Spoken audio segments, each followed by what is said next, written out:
पंढरीश परमात्मा यांच्या निस्सीम कृपेनं जगद्गुरु भगवान श्री कृष्ण यांच्या स्वरूप मूर्ती सर्वेश्वर परमात्मा भक्तवांचल कल्पतरू भक्तवत्सल शरणागत वत्सल कलियुगातला एक तपस्वी हारे का सहारा बाबा खाटू श्याम हमारा अशा या बारबरिक भगवंताची कथा आपण श्रवण करण्यासाठी प्रति पंढरपूर गोताने या क्षेत्रामध्ये आपण बसलेलो आहोत। हे प्रति पंढरपूर नाही मायबाप, हे साक्षात खाटूचा दरबार या ठिकाणी विराजमान झालेला आहे मायबाप। आणि श्याम बाबा आपल्यावर सतत कृपा करत राहो, सतत कृपा करत राहो। असा बाबा श्याम हमारा आपण सतत भगवंताचं चिंतन करत राहतो। याचं कारण एकच आहे, देवा तुझा आम्हाला विसर पडता कामा नाही। माझं तन, माझं धन, माझं सगळं तुला दिलं पाहिजे। भगवंताचं चिंतन आपण केलं पाहिजे। तसंच भगवंताचे चिंतन माझे खाटू श्याम भगवान निरंतर करत होते, निरंतर करत होते। कालच्या कथेतल्या प्रसंगामध्ये आपण बघितलं, भगवान परमपिता परमेश्वर विष्णू भगवान श्री कृष्ण भगवान यांच्या आशीर्वादानं बरबरिक भगवान स्तंभ क्षेत्रामध्ये प्रार्थना करण्यासाठी गेलेले आहेत। नमस्कार केलेला आहे।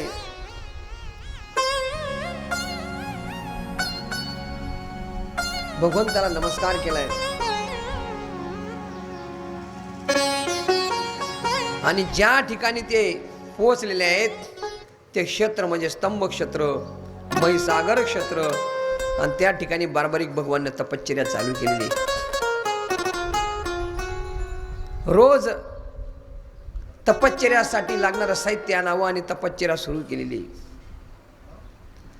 त्या ठिकाणी सप्तलिंग दर्शन आपल्याला बघायला मिळतात। 14 देव्यांचं प्रागटीकरण त्या ठिकाणी बारबरिक भगवान करणार आहेत। तपश्चर्या करून या पूर्ण विश्वामध्ये एक कुणालाही पराजय नाही करणारी शक्ती त्या ठिकाणी बारबरिक भगवानला भेटणार आहे। बारबरिक भगवान काही मागत नाही, पण भगवंत दिल्याशिवाय राहत नाही। त्रिकालम पूजयामासु देवी कर्म समाविपी नित्यम पुष्पच्च दीपच्च उपहार पृथक विधय। रोज पुष्पक फलम जे असेल ते अर्पण करायचं आणि नित्य पूजा ते करत राहायचे। आणि काही दिवसानंतर साक्षात भगवती माता प्रसन्न झाली आणि भगवती माता सांगते, बारबरिक मी तुझ्यावर प्रसन्न आहे। फार सुंदर असा श्लोक, बलम्यत्रिषु लोकेषु कस्येचि नास्ति दुर्लभम उचिच्च कांतिन कमलत्वम बसामि महाद्वितीये। या त्रिभुवनामध्ये तुझ्यासारखा बलशाली कोणी नाही। या त्रिभुवनामध्ये तुला हरवणार असा कोणी जन्माला आलेला नाही।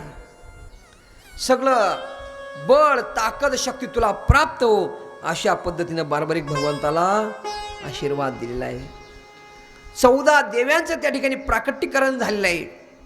नवदुर्गा, दिगदेवता आणि सगळ्या देवतानं बारबरिक भगवानला आशीर्वाद दिलेला आहे। पण त्या देवीनं सांगितलं, भगवतीनं सांगितलं, तुला असंख्य ताकद भेटेल, भविष्यात तुझं जे वर्णन राहील ते अवर्णनीय राहील।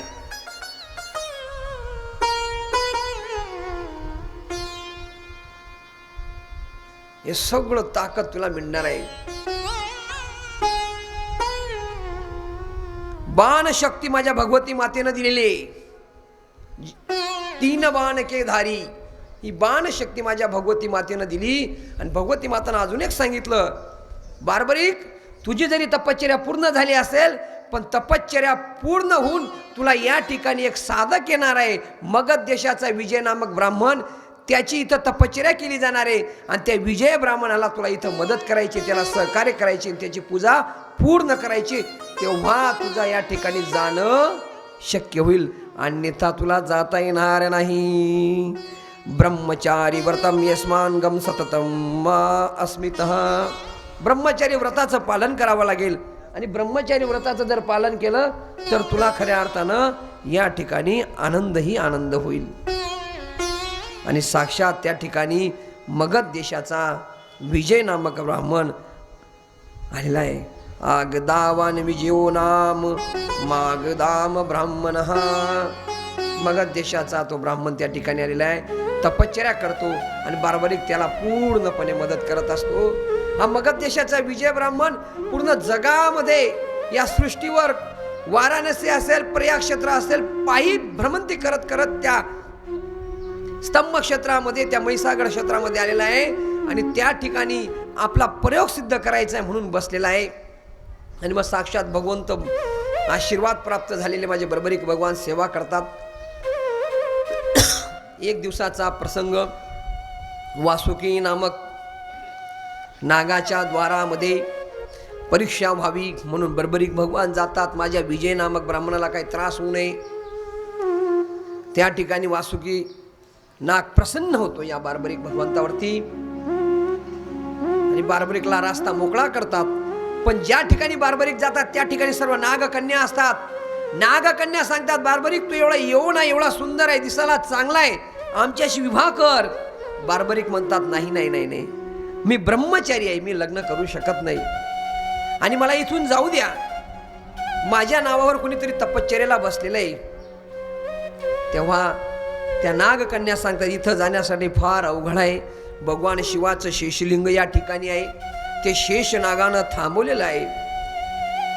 या ठिकाणी जर तुला जायचं असेल, तुम्हाला जायचं असेल बरोबरीक, पूर्वेला जर गेलं तर पूर्वेचा दरवाजा बंद आहे, त्याला इलापत्र नावाच्या नागाने बंद केलेला आहे. दक्षिण दिशेला जर गेला तर सुरपारक नामचं तीर्थ आहे आणि त्याला कर्कोटक नागाने बंद केलेलं आहे. पश्चिम दिशेला जर गेलास प्रभाग क्षेत्रामध्ये जाणं होईल, पण त्याला सुद्धा सुरपूर्वक नागने बंद केलेलं आहे. उत्तरच्या मार्गाने तू जर गेलास तर त्याला ऐरावत नागाने बंद केलेले त्या दरवाजाला. पण भगवंताची नागकन्याची एवढी कृपा तुझ्यावर झाली आहे, तुमच्यावर झाली बरोबर एक भगवान, तुम्ही त्या ठिकाणी जाऊ शकतात. आणि त्यावेळेस पृथ्वीचं सगळं अवर्त तक्षक नागानं घेतलेलं होतं. ऐरावत नागानं, ऐरावत सापानं जागा दिली आणि बरोबर आपल्या गुप्त क्षेत्रामध्ये पोहोचलेले आहेत खऱ्या अर्थानं. आणि त्या ठिकाणी पुन्हा त्या ब्रह्मचारी ब्राह्मणाची सेवा केली. ब्राह्मणाची, त्या विजय ब्राह्मणाची सेवा संपन्न झाली. विजय ब्राह्मणानं जी आहुती दिली होती, जी समिध्या वाहिलेली होती त्या यज्ञामध्ये, त्या यज्ञकुंडामध्ये त्या भस्माचा रंग लाल झाला, लाल. आणि त्या विजय नामक ब्राह्मण म्हणतो, बारबरिक तुला काय मागायचंय ते माग. बारबरिक म्हणतो, मला अशी बुद्धी दे की मला काही मागता जीव नाही तुझ्याकडे. पण तरी सांगतो, ही भस्म या ठिकाणी निघालेली आहे. ही भस्म जर महाभारताचं युद्ध भविष्यात होणार आहे, ही जर कौरवाच्या ताब्यात लागली तर ते पांडव हरून टाकतील, त्या पूर्ण ब्रह्मांडावरती राज्य करतील. म्हणून दुष्टांच्या हातामध्ये भस्म लागता कामा नये, तू भस्म घ्यावी अशी विनंती विजय नामक ब्राह्मण करत असतो. पण खऱ्या अर्थानं विजय नामक ब्राह्मणाचं बारबरिक भगवान ऐकत नाही. मग सगळ्या देवता येतात आणि देवता सगळ्या पद्धतीनं त्या बर्बरिक भगवानला सांगतात की तुम्ही ही पूर्णपणे भस्म घ्यायची आहे आणि पुन्हा आपला विजय रथ असाच न्यायचा आहे. आणि त्या पद्धतीने ते भस्म काय असतं त्या विजय नामक ब्राह्मण सांगतो. हे भस्म असं आहे, हे भस्म जर तू बाणाला लावलं आणि तो बाण जर शत्रूला मारला तर शत्रू एका क्षणात मरून जाणार.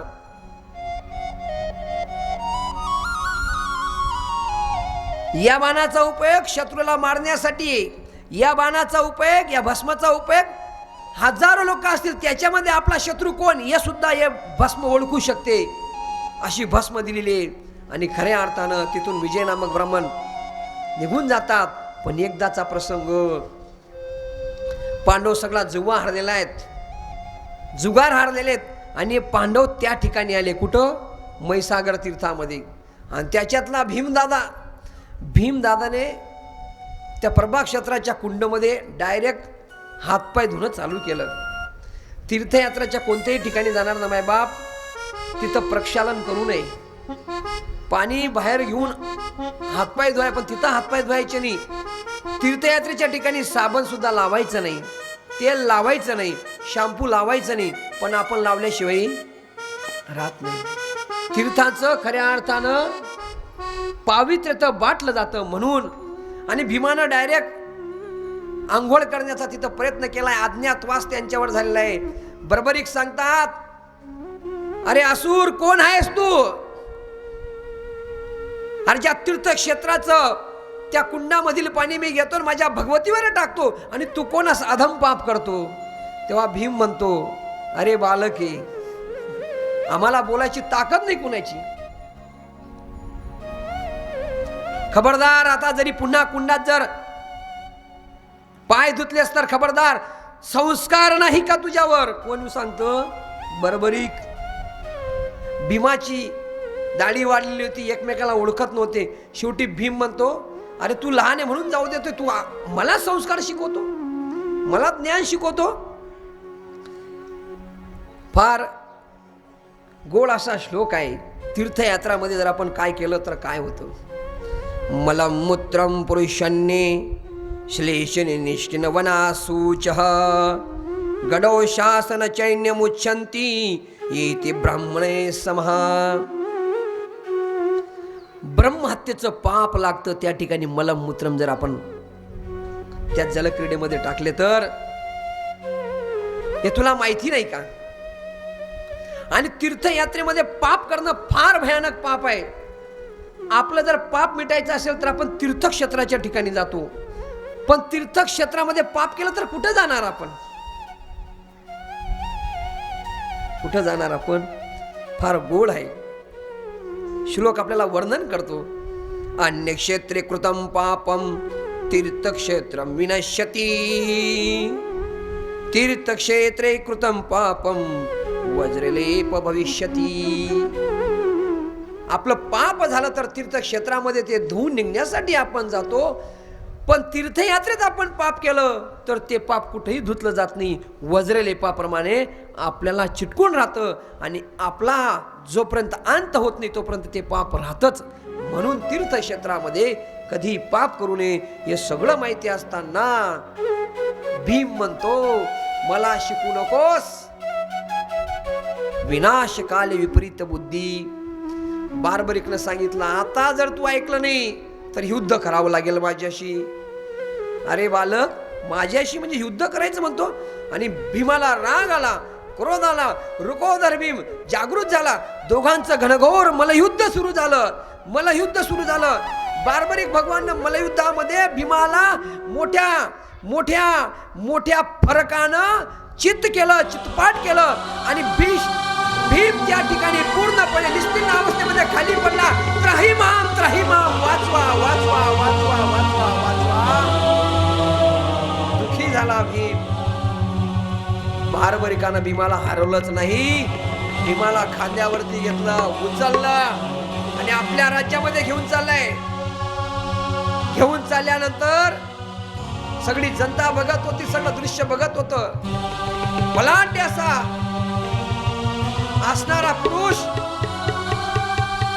यवन अवस्थेमध्ये असणारा बार्बरिक भगवान उचलून नेताय. कुठं नेतो आणि फेकला त्या भीमाला आपल्या राज्याच्या एका ठिकाणी. घटोत्कच भगवान काय आणलं? घटोत्कचने विचारलंय, हिडंबाने विचारलं, काय आणलं, काय आणलं?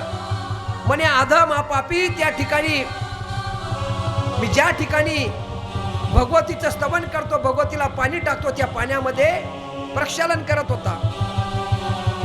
याला ताकीद दिली आणि ऐकलं नाही, याला मल्लयुद्ध केलं आणि याला हरवलं, याला इथं फेकलेलं आहे. आता याला शिक्षा द्यायची. आई बाबा तुम्ही सांगा काय शिक्षा द्यायची? आणि खऱ्या अर्थानं तेव्हा भीम आपल्या मूर्छित अवस्थेमध्ये पडलेला आहे. घटोत्कच त्या ठिकाणी जातात आणि घटोत्कच ओळखतात, बाबा टाहो फोडला, सगळी शक्ती एकत्र केली आणि साक्षात भीम भगवानला जागृत अवस्थेमध्ये प्राप्त केलं. आणि भीम उठतात आणि भीम बघतात घटोत्कच, आणि घटोत्कच नमन करतो त्या भीमाचे. हिडंबा नमन करते त्या भीमाची. आणि दुष्ट बार्बरिक, तुला वाटलं नाही का, अरे तुझे ते पितामह आहेत, तुझे बाबा आहेत, त्यांना तू मारलं. तेव्हा बार्बरिक म्हणतात, क्षमा करा माता, क्षमा करा, चूक झाली माझ्याकडनं हे पाप झालं, या पापाचं प्रायचित्य मला काय करावं लागेल मला सांगा. तेव्हा भीम म्हणतो, हे पाप नाही झालं. भीम सांगतो, अरे प्रत्येक बापाला वाटतं की माझ्या मुलानं मला कुस्तीमध्ये हरवावं. जर हरवलं तर बापाला आनंद आहे, मला जास्त आनंद झाला. माझा घटोत्कच बलशाली आहे, पण त्याच्यापेक्षा माझा नातू हा फार बलशाली आहे. म्हणून भीमानं आशीर्वाद दिला, इतका बलशाली पुत्र आणि त्याचा मुलगा म्हणजे मला नातू असा प्राप्त झाला. त्याच्यासाठी स्वतःला फार धन्यता देतात भीम आणि म्हणतात की तुझी सदा विजय हो, विजय हो. भीम त्या ठिकाणी निघून गेलेला आहे मायबाप. पण ऐका, फार गोड प्रसंग आहे. काही कालानंतर अज्ञातवास संपलेला आहे आणि महाभारताचं युद्ध आता चालू होणार आहे. महाभारताच्या युद्धासाठी सगळेजण जमलेले आहेत. युद्ध भयानक होणार आहे. असं युद्ध कधी झालं नाही, कधी होणार नाही. कुरुक्षेत्रावरती युद्ध होणार आहे. ज्याचं त्याचं सैन्य प्रत्येकाने वाटून घेतलेलं आहे. पण काय करावं? कौरव सेना एका बाजूला, पांडव सेना एका बाजूला विचार करते काय करावं लागेल. कर्णाला विचारलं, तू युद्ध किती दिवसात संपून टाकशील एकटा कर्ण? कर्ण म्हणतो, 5 पांडवांना सोडून मी हे युद्ध 7 दिवसात संपून टाकेल. भीष्माला विचारलं, मी एवढ्या दिवसात संपून टाकेल. तशीच चर्चा या पांडवांच्या घरामध्ये होत होती इंद्रप्रस्थासाठी की युद्ध कोण किती दिवसात संपून टाकणार.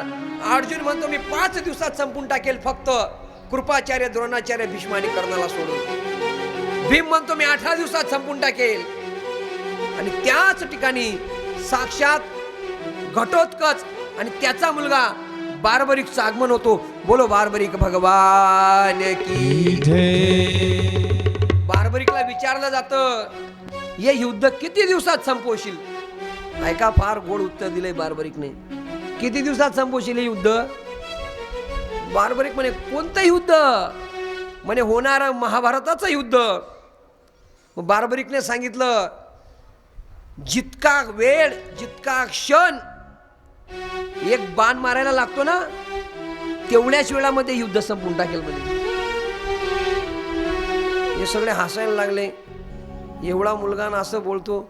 भीमाला माहिती होतं, भीम म्हणे हसू नका, तो बाण इकडे येऊ शकतो. सगळे हसायला लागले. काय करायचं?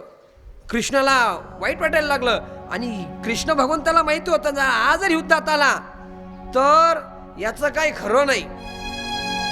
कारण की माता भगवती आणि हिडंबीनं त्याला वरदान दिलेलं होतं, तुला कोणीच हारू शकत नाही. सगळ्या ठिकाणी वाहवा चालू झाली. भगवान कृष्ण विचार करतात, काय करायचं? युद्धामध्ये मला भाग घ्यायचा आहे.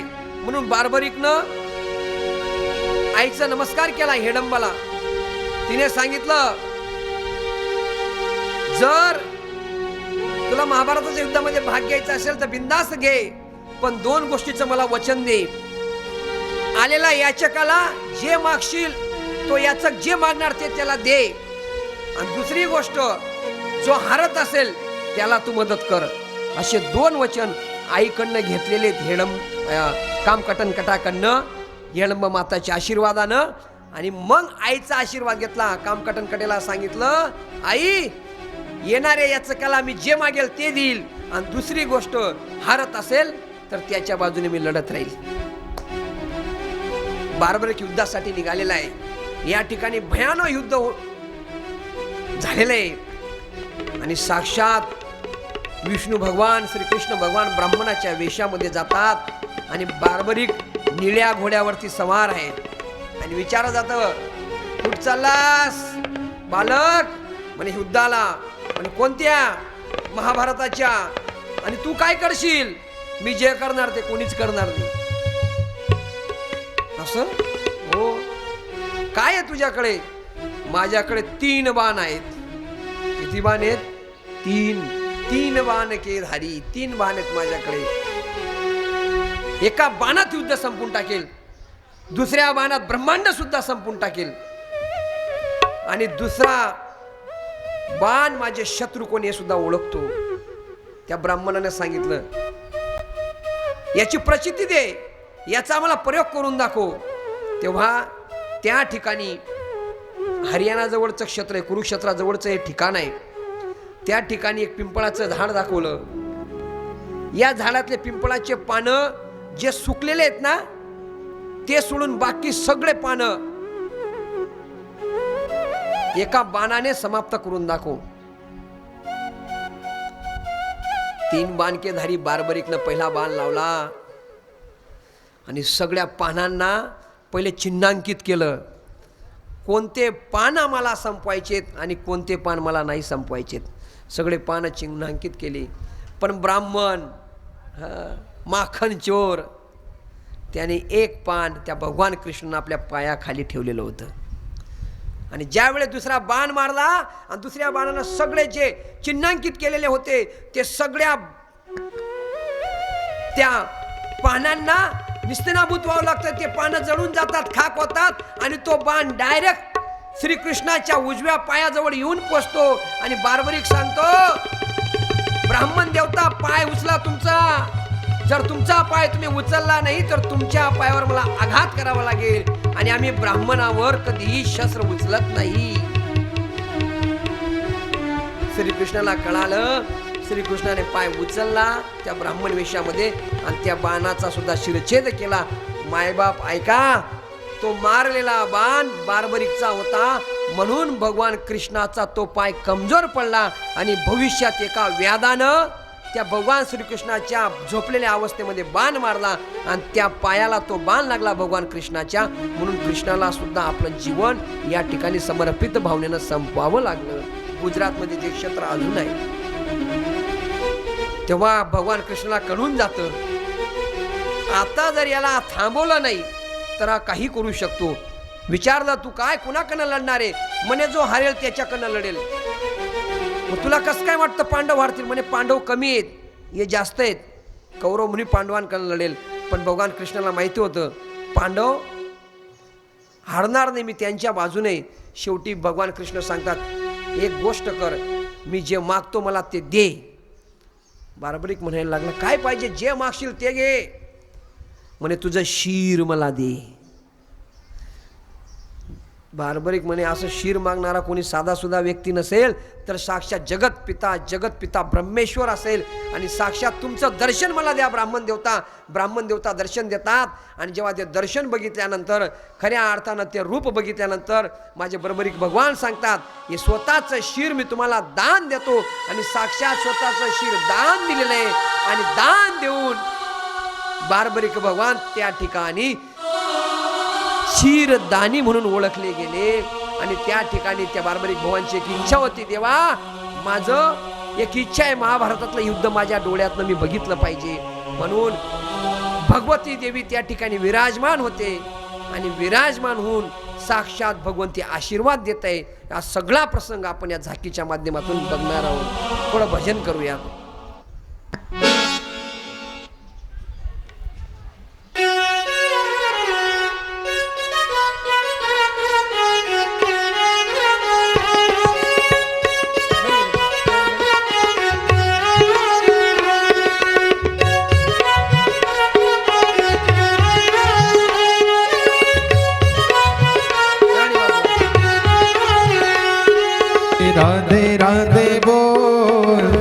राधे राधे बोल बरसाने में दो के मुख से राधे राधे बोल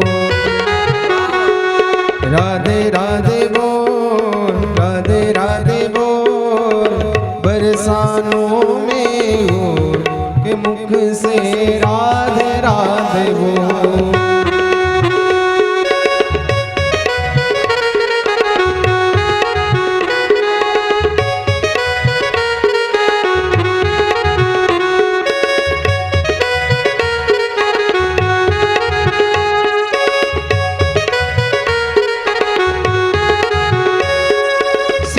बरसाना धाम रंगीलो धाम रंगीलो ब्रज धाम रंगीलो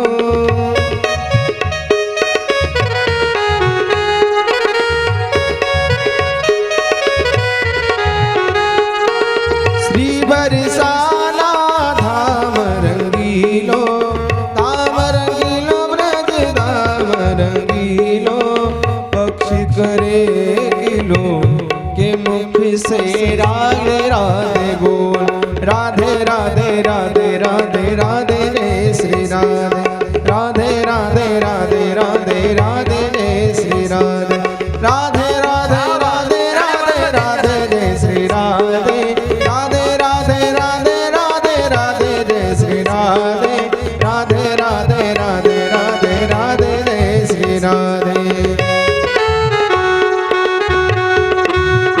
हे गोपाल राधे कृष्ण गोविंद गोविंद हे गोपाल राधे कृष्ण गोविंद गोविंद राधे गोविंद गोविंद श्यामा गोविंद गोविंद राधे गोविंद गोविंद श्यामा गोविंद गोविंद हे गोपाल राधे कृष्ण गोविंद गोविंद हे गोपाल राधे कृष्ण गोविंद गोविंद हे गोपाल राधे कृष्ण गोविंद गोविंद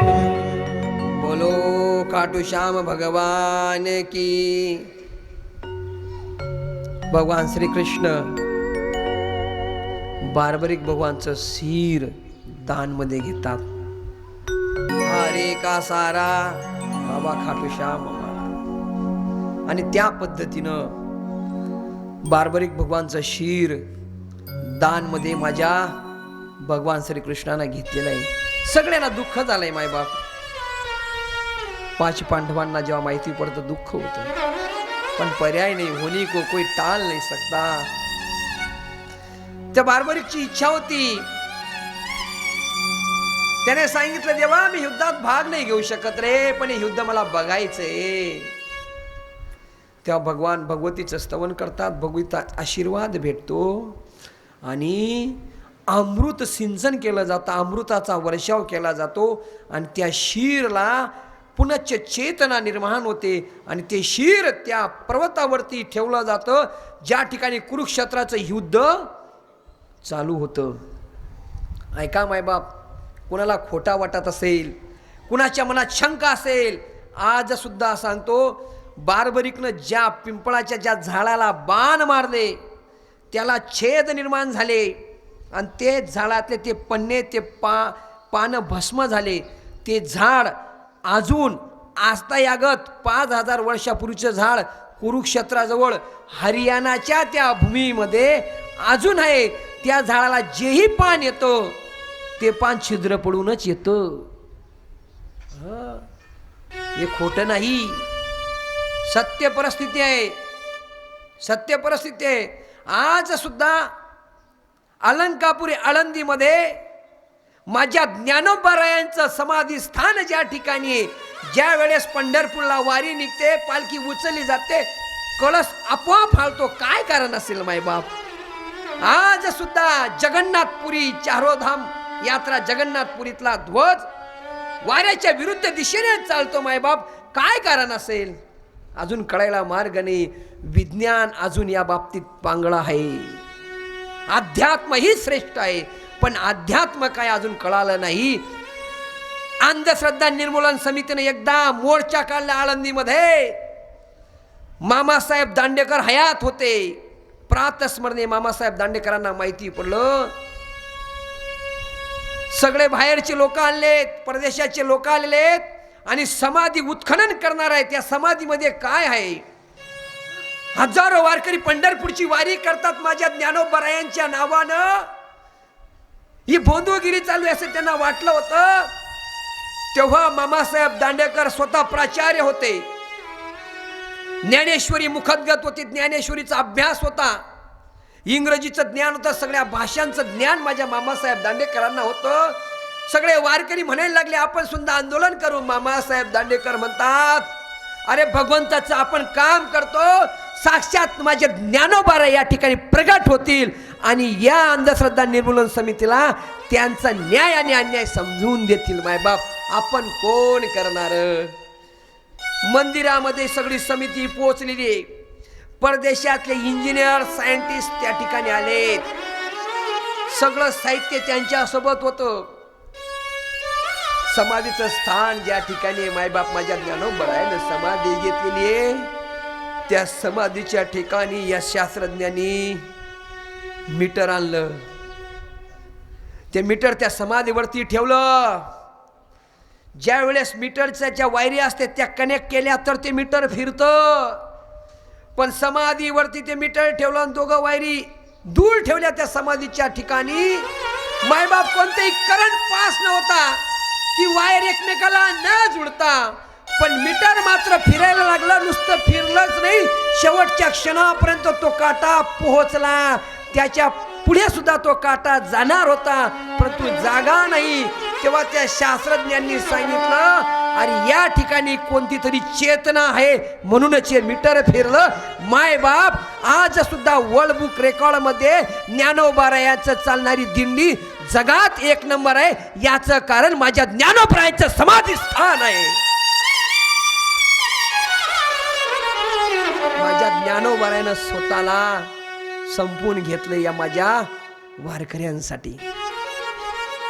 म्हणून तसंच ही चेतना अवस्था आपल्या जीवनामध्ये जर मिळवायची असेल तर भगवंतावर विश्वास ठेवा. बारबरिकला सुद्धा अमृतचं सिंचन केलं आणि ते बारबरिक त्या ठिकाणी ते शीर बारबरिकचं ठीक त्या पर्वतावर ठेवलेले. घनघोर युद्ध सुरू झालं. घनघोर युद्ध सुरू झालं. युद्धामध्ये पांडवांकडनं शस्त्रसंहार होत आहे, कौरवांकडनं शस्त्रसंहार होते. सगळा भाग आपण बघत नाही. पण बारबरिकचे वडील म्हणजे घटोत्कच ज्या वेळेस युद्धामध्ये आला तो युद्ध करायला लागला. पण घटोत्कचला सांगितलं तुला आज भयानक युद्ध करावं लागेल. पांडवांनी सांगितलं का? कारण की समोरच्या पक्षातून येणारा कोण आहे? कर्ण आहे. कर्ण जर भयानक युद्ध करत असेल तर तुला ते थांबवावं लागेल. कर्णाला जर थांबवलं नाही तर आपलं काय खरं नाही. घटोत्कच युद्धासाठी तयार झाला, आशीर्वाद दिला, सदा विजयी भव. रोज भगवान आशीर्वाद द्यायचे, चिरंजीव भव. भीमानं विचारलं देवा आज आशीर्वाद काय दिला माझ्या पोराला? काय आशीर्वाद दिला? विजयी भव, अमर भव. रोज चिरंजीव भव देत होता. चिरंजीव म्हणजे जिवंत परत येशील अशी आशा राहायची. आज काही ती आशा राहत नाही. म्हणे असो, पण इतिहासामध्ये महाभारताची कथा जेव्हा लिहिली जाईल त्याच्या सर्वात मोठं नाव कोणाचं असेल तर घटोत्कचचं असेल. टेन्शन घेऊ नको. युद्ध सुरू झालं. घनघोर युद्ध सुरू झालं. घनघोर युद्ध सुरू झालं आणि तिकडनं अस्त्र शस्त्र मोठ्या अंतराने फेकले जात आहेत. आणि त्यावेळेस घटोत्कचानं आपली जी शक्ती होती पूर्ण ताकद लावली, अकराळ विक्राळ रूप धारण केलं आणि पूर्णपणे कौरव सेनेला संपवण्याचा प्रयत्नात होता. किती कौरव सैन्य मारून टाकलं. दुर्योधन म्हणायला लागला कर्ण याला रोख, याला मार. या भगवान कृष्णानं अशी चाल केली होती. कर्णाजवळ अमोघ नावाची शक्ती आहे. ती शक्ती कर्णाने प्रतिज्ञा केली होती, ही शक्ती फक्त अर्जुनावरच टाकणार आणि या शक्तीने अर्जुन मरेल हे कर्णाला माहिती होतं. पण दुर्योधन सांगतो तू घटोत्कचला मार. घटोत्कचला जर मारलं नाही तर तो कित्येक तरी कौरव मारून टाकेल, सैन्य मारून टाकेल. तेव्हा कर्ण म्हणतो मी त्याला युद्धाने 1 नाही 2 दिवस लागेल, मी त्याला हरवतो. दुर्योधन म्हणायला लागला नाही आत्ताच हरव त्याला.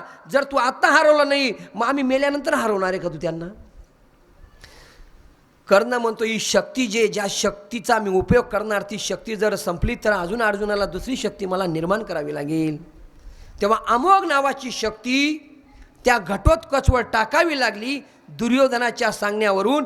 आणि त्या ठिकाणी घटोत्कच त्या ठिकाणी पूर्णपणे धारातीर्थी पडले आणि महाभारताच्या अमर इतिहासामध्ये त्यांचं नाव झालं. बोलो घटोत्कच भगवान की.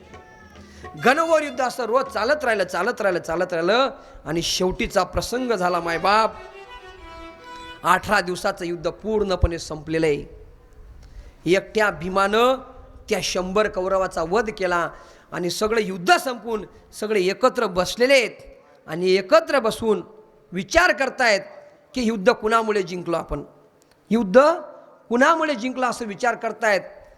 इकडे सांगतो भीम, अर्जुना, धनंजया, युधिष्ठिर भीमा, युधिष्ठिर धर्मा, हे युद्ध माझ्यामुळे जिंकलात.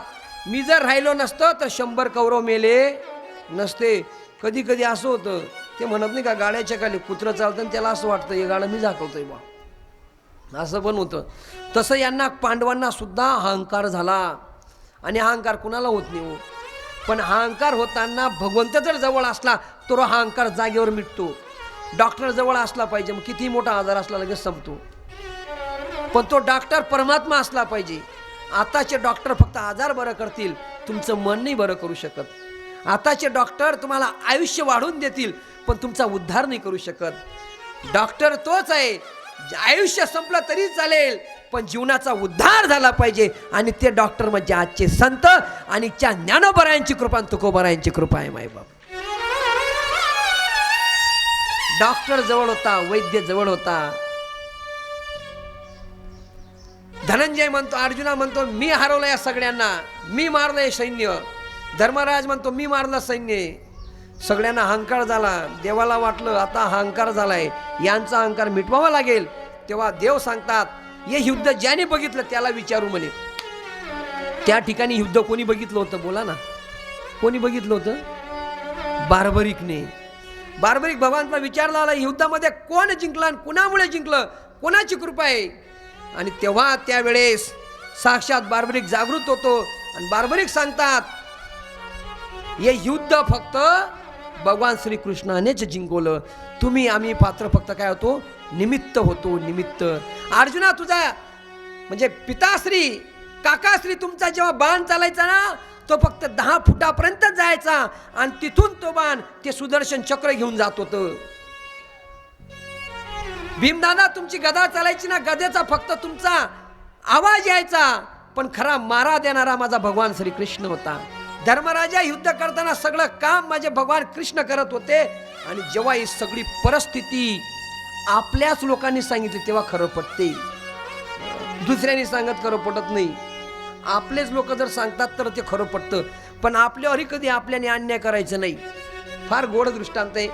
माझे मामा श्री हरिभक्त परायण महामंडलेश्वर गोविंदजी महाराज फार गोड सांगतात. सोनाराच्या घरासमोर लोहाराचं घर होतं. कुणाचं? सोनाराच्या घरासमोर. सोनार असं सोन्याची अशी गोटी ठेवायचा आणि ते आयरनवर ठेवून ते हातोड्याने मारायचा. जोरात मारली एक दिवस ती सोन्याची गोटी, ते सोन्याचं जे खांड असेल, तुकडा असेल, ते लोहाराच्या घराजवळ पोहोचलं. त्या ठिकाणी त्या लोहाराने पास बनवण्याचं काम चालू केलं होतं. पास माहिती आहे ना, जी शेतामध्ये वखरणीसाठी कामात येते. आणि ती पास आणि त्या सोन्याच्या तुकड्याचा, त्या गोटीचा संवाद ऐका, फार गोड आहे. ती गोटी रडायला लागली. बाई लई मारतात ग म्हणे, तुमचे लोक लई बेरट आहेत म्हणे. खालून मारणारा कोण आहे? आयरन. वरून मारणारा हातोडा. फार हाल होतात ग, फार मारतात मला. ढसाढसा ती सोन्याची गोटी रडायला लागली. त्याच्यापेक्षा ढसाढसा पास रडायला लागली. ती पास म्हणायला लागली तुझ्यापेक्षा माझं दुःख भयानक आहे. ती सोन्याची गोटी म्हणते कस काय? अगं म्हणे तू सोन्याची आहे तुझा आणि त्या आयरनाचा काही संबंध नाही. आयरन लोखंड आहे, वरून घन मारतो तो सुद्धा लोखंडाचा आहे. ते तुला मारतील त्यात काय कौतुक आहे? माझं बघ किती मोठं दुःख आहे. अगं ज्या आयरनावर मला ठेवलं जातं ते आयरन पण माझ्याच जातीचं आहे, लोखंडाचं. जो हातोळा मला मारला जातो तो सुद्धा लोखंडाचा आहे आणि मी सुद्धा लोखंडाची. माझ्याच लोकांनी मलाच मारलं जातं. मायबाप, हे माझं दुःख कुणाला सांगू नये. म्हणून आपल्या लोकांचं दुःख आपल्याला सांगताना फार भयानक असतं. तसं बारबरीक भगवान आपलं दुःख जेव्हा समजून सांगतात आणि तेव्हा सत्य पटतं आणि तेव्हा खऱ्या अर्थानं बारबरीकला त्या शीरला सगळेजण वंदन करतात. आणि आता भगवान कृष्ण परमात्मा त्या शीरला आशीर्वाद देतात. बलम कीर्तिमान चिरंजीव सदा भविष्यती असा आशीर्वाद दिला जातो. आणि ते शीर रूपवतीच्या नदीमध्ये बहाल केलं जातं आणि तेच शीर पुन्हा ज्या ठिकाणी येतं ना मायबाप, ते म्हणजे शहर, ते म्हणजे गाव, सिकर जनपद खाटू या ठिकाणी वाहत आलेलं ते शीर आहे. म्हणून खऱ्या अर्थानं त्या भगवान कृष्णाला थोडं वंदन करूया, ज्या भगवान कृष्णानं त्या शीरवर सुद्धा कृपा केली. मायबाप, काय कृपा असावी हो, शीरवर कृपा करावी. अरे ज्या भिंतीला माझ्या ज्ञानोबारायांचा स्पर्श झाला त्या भिंतीचं मंदिर आहे आळंदीला. ज्या दगडावरती माझ्या तुकोबरायांनी 13 दिवस अन्न त्याग केला, इंद्राणीचं स्तवन केलं, त्या दगडाचं सुद्धा मंदिर आहे मायबाप. ज्या माझ्या ज्ञानोबरायांनी खांबाला लावून ज्ञानेश्वरी सांगितली, सच्चिदानंद बाबा लेखकू झाला, त्या खांबाचं सुद्धा नेवासेला मंदिर आहे मायबाप. ज्या रेड्यावरती हात ठेवला तो रेडा घनपाठ वेद बोलला, त्या रेड्याचं सुद्धा मंदिर आहे आडेफाट्याला. अरे रेड्याचं मंदिर होऊ शकतं, निर्जीव वस्तूचं मंदिर होऊ शकतं, मग आपलं मंदिर का होऊ शकत नाही? ही फक्त आणि फक्त आपल्या भक्तीची किमया होऊ शकते मायबाप. आणि म्हणून खऱ्या अर्थानं जीवनामध्ये जर उद्धार करायचा असेल, भगवंताचं स्तवन करत चला, भगवंताचं नामस्मरण करत चला. भगवंताचं जर नामस्मरण केलं तर जीवनामध्ये उद्धार झाल्याशिवाय राहणार नाही. जीवन फार, हे शरीर हे फार अनमोल दिलेले देवानं. भगवंताचं स्तवन आपण नियमित केलं पाहिजे. एकदा भजन करूया त्या भगवंताला. रूपवती नदीमध्ये खाटूश्याम बाबाचं ते शीर, ते शिखर या ठिकाणी जात आहे आणि ते शिरामध्ये पवित्रता निर्माण होणार आहे. त्याच्यासाठी देवाला आपण स्तवन करूया. पुन्हा या कलियुगातला श्याम बाबा आम्हाला विराजमान व्हावा म्हणून भगवान कृष्णाचं भक्ती गीत. हो राधा नाम की लगाई फुलवारी, ये पत्ता पत्ता श्याम बोलता. हो राधा नाम की लगाई फुलवारी, ये पत्ता पत्ता श्याम बोलता.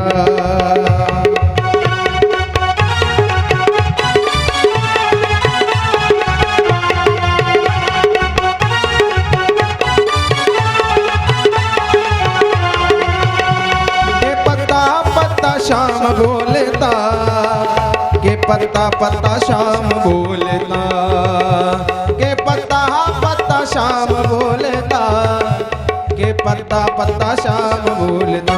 राधा नाम की लगाई फुलवारी, ये पत्ता पत्ता श्याम बोलता.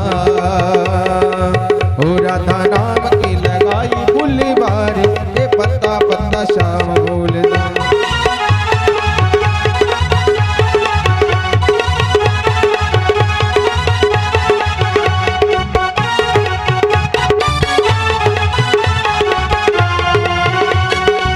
कली कली में महक उसी की, कली कली में महक उसी की, हर पक्षी में चहक उसी की, हर पक्षी में चहक उसी की.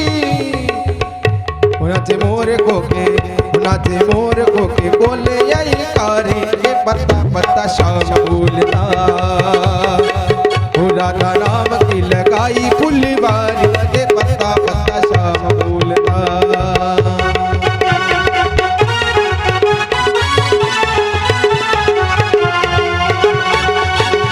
ये पत्ता पत्ता श्याम बोलता, ये पत्ता पत्ता श्याम बोलता, ये पत्ता पत्ता श्याम बोलना राधा नाम की लगाई फुलवारी ये पत्ता पत्ता श्याम बोलना हो राधा नाम की लगाई फुलवारी ये पत्ता पत्ता श्याम बोलना ये पत्ता पत्ता श्याम बोलना ये पत्ता पत्ता श्याम बोलना ओ पत्ता पत्ता श्याम बोलना। बोलो खाटू श्याम भगवान की। हारे का सारा जीवनामध्ये सत्याला वंदन करा। सत्य ही जीवन आहे, सत्य ही सुंदर आहे, म्हणून सत्य जर जीवनामध्ये असेल तर खाटूश्याम बाबा आपल्यावर कृपा केल्याशिवाय राहणार नाही बाप। आज सुद्धा ज्या ठिकाणी मंदिर झालंय, कालचा प्रसंग मी तुम्हाला सांगितला होता, ज्या ठिकाणी मंदिर आहे खाटू दरबार ज्या ठिकाणी लागलेला आहे ना, त्या दरबारामध्ये जो कोणी जातो ना त्याला भगवंत कृपा केल्याशिवाय राहत नाही। भगवंताने सांगितलं, भगवान कृष्णानं बारबारीक येतं शिर रूपवती नदीमध्ये बहाल केलंय, पण हे शिर माझं स्वरूप असेल, साक्षात तू नाही तर तुझ्यामध्ये मी विराजमान आहे, आणि कलियुगामध्ये असंख्य योनींचा उद्धार केल्याशिवाय तू राहणार नाही, असं आशीर्वचन बाबा श्यामला दिलेले। म्हणून निळे रंगच्या घोडावरती प्रधान झालेला खाटूश्याम बाबा आज सुद्धा कृपा करतो। कुणावर कृपा करतो? पण स्वरांवर नाही कृपा करत, डाकूंवर नाही कृपा करत, एखाद्या महिलेवर वाईट नजरेनं बघत असेल त्याच्यावर तर मुळीच करत नाही, रावणावर केली तर याचा काय भरोसा आहे? जो चांगलं काम करत असेल, सत्याने वागत असेल, त्याच्यावर माझा भगवान कृपा केल्याशिवाय राहत नाही मायबाप। सत्य यही परमेश्वर है, सत्यमुदम। म्हणून भारताचं ब्रीद वाक्य आहे, सत्यमेव जयते।